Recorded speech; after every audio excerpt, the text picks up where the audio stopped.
अस्सलाम वालेकुम रहमतुल्लाहि व बरकातहू। एक दफ़ा फिर आप हैं सिद्दीकी के साथ जनाब। ये है पार्ट 3 और इससे पहले 2 आप जो है एपिसोड्स सुन चुके हैं और फ़िलहाल ये लास्ट है।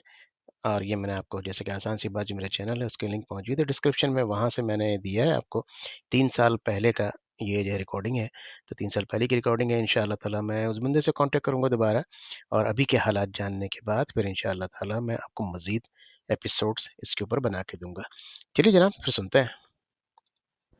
जी भाईजान, वालेकुम अस्सलाम।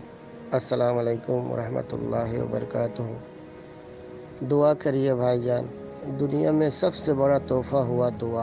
अगर कोई मुसलमान किसी मुसलमान के लिए दुआ करे तो बहुत बड़ा बात होता है। वो जो दुआ करता है उसका लिए भी बड़ा बात होता है, जो जिसका लिए करता है उसका लिए भी बड़ी बात होती है। दुआ करें और आपका नाम बताएं, जैसे कि हम आपका नाम बता के यहाँ हम अपना मोबाइल में सेव कर लें तो हमको बहुत अच्छा होगा। कहला यहाँ तो बहुत आदमी है भाई, नंबर ऐसे सेव है, नाम बता देने से अच्छा होता, नाम दे के सेव करके रखते। बहुत आदमी हम लोग का वहाँ से पूछता है भाई, ये सबसे बड़ी बात है, ख्याल पूछ लेता है। ये किसी का हाल पूछ लेने से उसका दिल में तसल्ली होता है।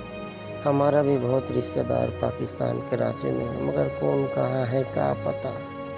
हमला तो अब्बू जान मर गए, दादा जान मर गए, कोई भाग गया, कहाँ कहाँ भाग गया, समझ में नहीं आता है। यहाँ हम लोग का नौकरी चाकरी नहीं है भाईजान। हम लोग केम में रहते हैं, हम चाटगांव में रहते हैं, चिटागांव में। यहाँ भी आपका जाके 11 सेक्टर है, 11 केम है चाटगांव में।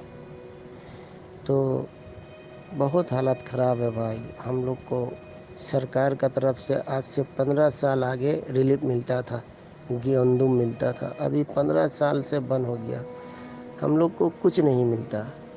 ये अभी कोरोना हो रहा है, कितना तकलीफ़ से ज़िंदगी, हमारा नौकरी चला गया, आज 1.5 साल हो गया। तो इंशाल्लाह दुआ ही करिए, अल्लाह करीम हम लोगों के लिए दुआ करिए बस।